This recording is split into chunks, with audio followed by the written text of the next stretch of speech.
जितने सरकारें बनी 1947 के बाद सभी ने पब्लिक सेक्टर यूनिट को बनाया।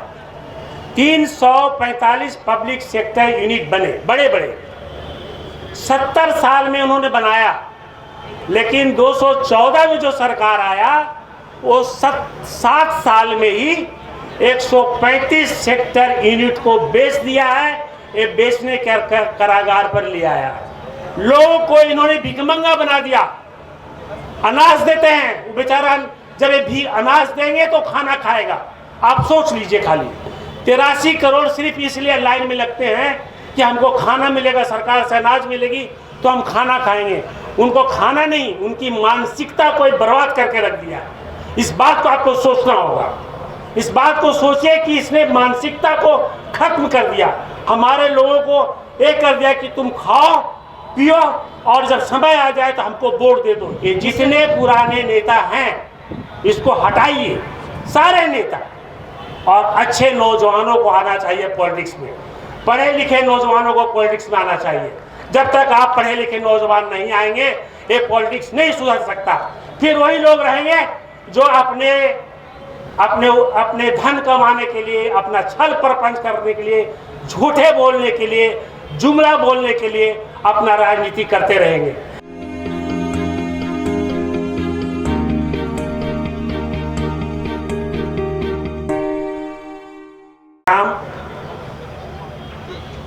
मैं ऐसे तो हार्ट का सर्जन हूँ और भारत सरकार में डायरेक्टर जनरल रहा।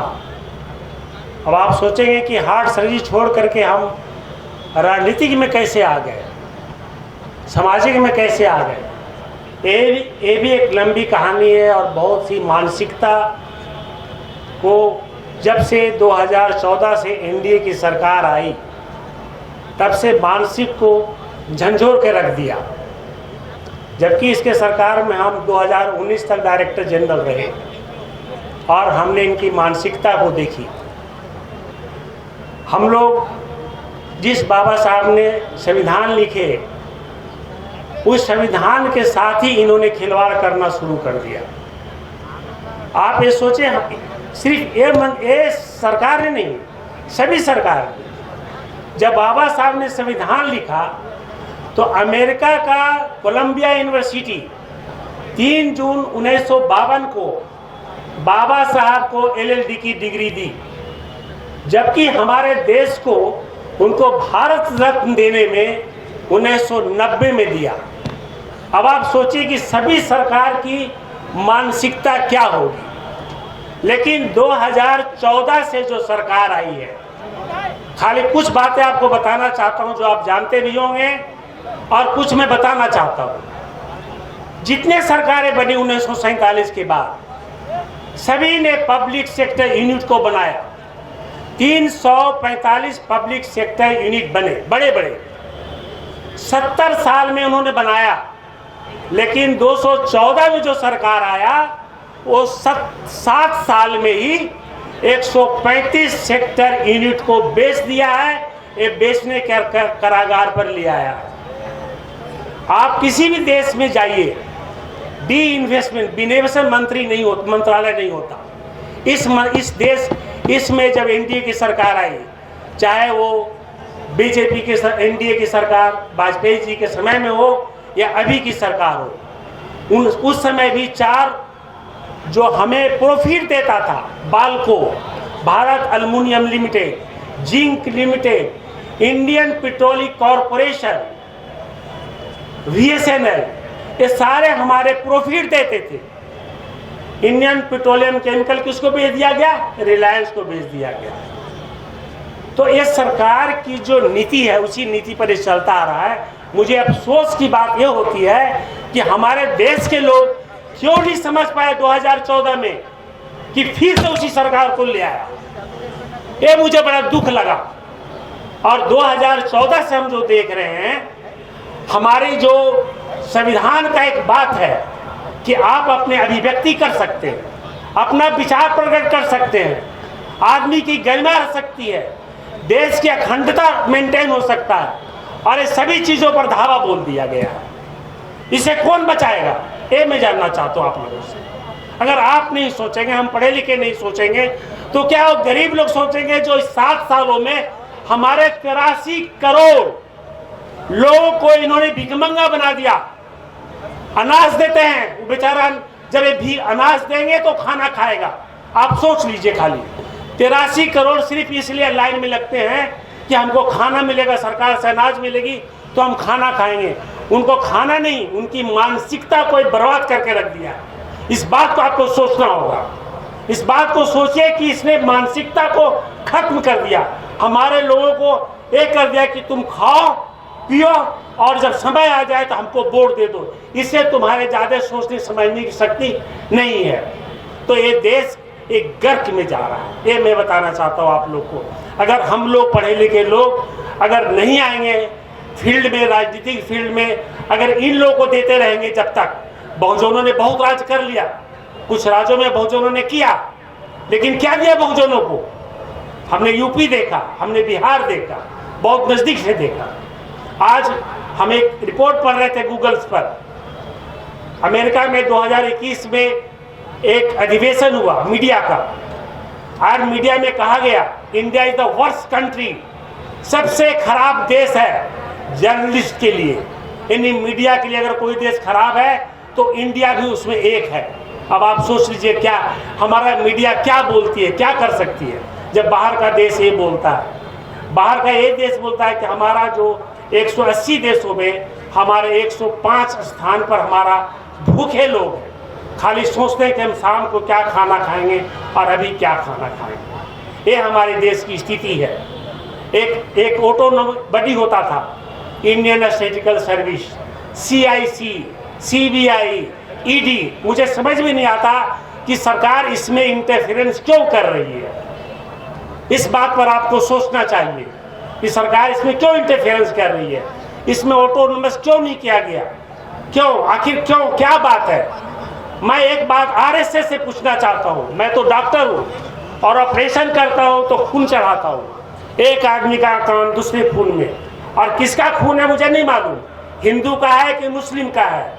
तो मैं RSS लोगों को बता देना चाहता हूँ कि भाई, हिंदू का खून मुस्लिम में चढ़ता है और मुस्लिम का खून हिंदू में चढ़ता है। जब दोनों का खून एक दूसरे में जाकर के बचा सकता है तो तुम हिंदू मुस्लिम क्या करते हो? हिंदू मुस्लिम की भाषा क्या बोलते हो?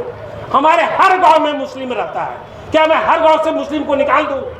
हमारे गांव में मुस्लिम और हिंदू भाई भाई की तरह रहता है।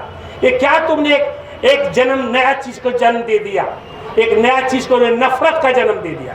7-8 साल में इन्होंने एक नफरत का भावना पैदा कर दिया।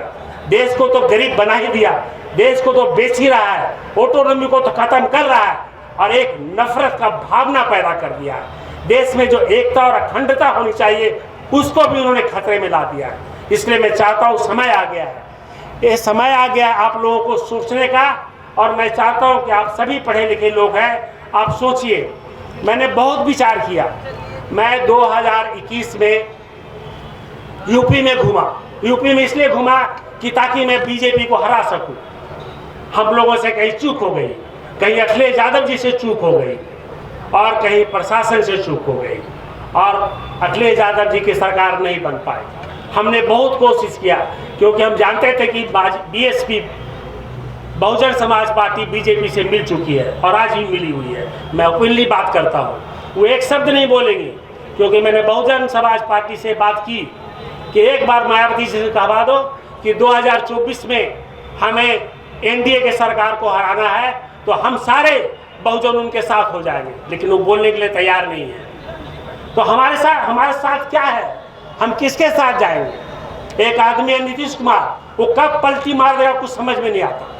आज इधर है कल उधर है। तो देश में इस बात को सोचते हुए आपको अच्छा लगे नहीं लगे, मुझे लगता है कि हम पढ़े लिखे लोगों को, ये जितने पुराने नेता हैं इसको हटाइए, सारे नेता, और अच्छे नौजवानों को आना चाहिए पॉलिटिक्स में। पढ़े लिखे नौजवानों को पॉलिटिक्स में आना चाहिए। जब तक आप पढ़े लिखे नौजवान नहीं आएंगे ये पॉलिटिक्स नहीं सुधर सकता। फिर वही लोग रहेंगे जो अपने धन कमाने के लिए, अपना छल प्रपंच करने के लिए, झूठे बोलने के लिए, जुमला बोलने के लिए अपना राजनीति करते रहेंगे। इसलिए समय आ गया भाई बहनों कि हमें अपना पार्टी खुद अपने लोगों को जोड़ना होगा। और ये सोच समझ करके मैंने एक लोकतांत्रिक सामाजिक न्याय पार्टी बनाई है बिहार में मैंने इसको लॉन्च किया है। आपको बताना चाहता हूँ कि ये पार्टी मेरे बारे में आप लोग बहुत कम जानते होंगे।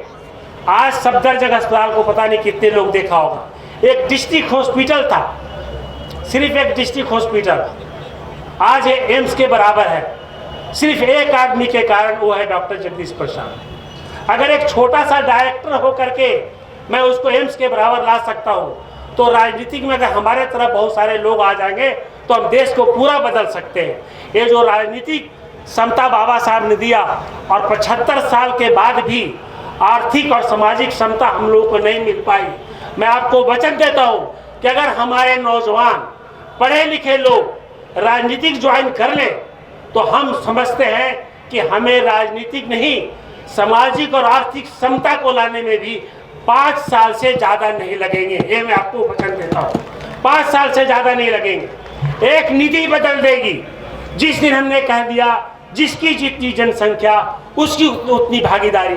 मुझे नहीं चाहिए रिजर्वेशन, मैं नहीं चाहता रिजर्वेशन, मुझे कोई रिजर्वेशन नहीं चाहिए, मुझे भागीदारी चाहिए। चाहे वो ठेकेदारी हो, चाहे वो मीडिया हो, चाहे वो फैक्ट्री हो, चाहे प्राइवेटाइजेशन हो, और सारे प्राइवेटाइजेशन को नेशनलाइज कर देना चाहिए। अगर सरकार चाहती है कि हम फिर से सरकार में बने रहे, तो उन्हें चाहिए अपनी नीति को बदले और सारा जितना उन्होंने बेचा है सबको नेशनलाइज करें। जो उन्होंने वादा किया, झूठे वादा, 2 करोड़ नौकरी देंगे, 15 लाख रुपया ला देंगे, नोटबंदी करके उन्होंने कम से कम 5 से 6 करोड़ लोगों को बेरोजगार कर दिया। आप सोचिए, आप लोग कितना जुमलाबाजी है, लोगों को ये धोखा देना, नौकरी दे देंगे। भाई आज हमारा देश में 10 करोड़ नौजवान बेरोजगार है। 10 करोड़ नौजवान सोचते हैं कि मैं कहाँ जाऊँ, क्या करूँ। क्यों नहीं क्राइम बढ़ेगा, बताइए आप, क्यों नहीं क्राइम बढ़ेगा। आज हम लोग, आप लोग सब पढ़े लिखे लोग हैं। मैं चाहता हूँ कि आप लोग सब सोचें, आप सब सोचें कि हम लोग सब एक हैं, हम सब मानव एक हैं, कोई अलग नहीं। आज मैं जगदीश प्रसाद हूँ, कल मैं जगदीश खान हो जाऊंगा तो बदल जाऊंगा क्या? ये मैं पूछना चाहता हूँ आरएसएस वाले से। क्या धर्म की बात करते हो? हमको जो मानना है मानेंगे, जो नहीं मानना नहीं मानेंगे। हो सकता है भगवान को नहीं माने, ये तो हमारी मन की बात है। हमारे गुरु नहीं मानते थे, पेरियार साहब नहीं मानते थे, तो क्या वो आदमी नहीं है? अगर पेरियार साहब नहीं मानते तो हम भी नहीं मानेंगे, ये हमारी मन की बात है। तो तुम किसी पर दबाव नहीं डाल सकते। और इस तरह जिस तरह से कानून बनाते हो हमारे देश में, ये आपका नहीं कानून गलत है, गलत है। अगर आपको कुर्सी पर, अगर मैं डॉक्टर हूँ और मैं डॉक्टर की कुर्सी पर बैठ गया, मैं पूछना चाहता हूँ बड़े बड़े ऑटोनोमस बॉडी से, सीबीआई से, ईडी से, आईबी से, वहाँ भी पढ़े लिखे लोग हैं। मैं डॉक्टर हूँ, मैं किसी का हार्ट का ऑपरेशन करूँगा और सपोज मेरा दुश्मन है, तो मैं क्या उसका मार दूंगा? बताइए आप। मेरा आत्मा कभी हमको माफ करेगा? आत्मा कभी मुझे माफ कर सकता है? नहीं कर सकता। तो हम चाहते हैं सब पढ़े लिखे लोगों को कि आप लोग सोचिए, आज हमारा देश को स्वतंत्रता चाहिए, हमारा देश को स्वतंत्रता अभिव्यक्ति चाहिए, हमारा विचार बदलना पड़ेगा और हमारे देश में जो भी केंद्र सरकार है उसकी अपनी नीति को बदलना पड़ेगा, तभी वो बनी रहेगी। नहीं बने रहेगी तो देश में अराजकता फैल जाएगा। इस तरह का तनाव हो रहा है लोगों में। एक आखिर में हम लोग यहाँ क्यों बैठे हैं? अगर सरकार इस तरह की नीति नहीं लाती, जनगणना की बात हो रही है, जनगणना कराइए, इसमें क्या प्रॉब्लम है भाई? जनगणना कराने में क्या दिक्कत है?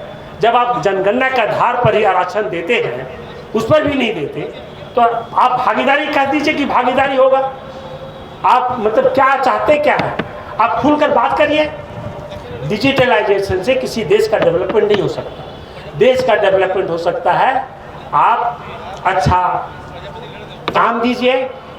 शिक्षा क्लास 1 से लेकर के 12 तक शिक्षा फ्री होनी चाहिए और एक तरह की होनी चाहिए, चाहे वो मजदूर का बेटा हो या डीएम, एसपी, कलेक्टर, किसी का बेटा हो। यही मैं चाहता हूँ, तभी ये देश उन्नति कर सकता है। बहुत बहुत धन्यवाद पैगाम को जो मुझे बोलने का मौका दिया।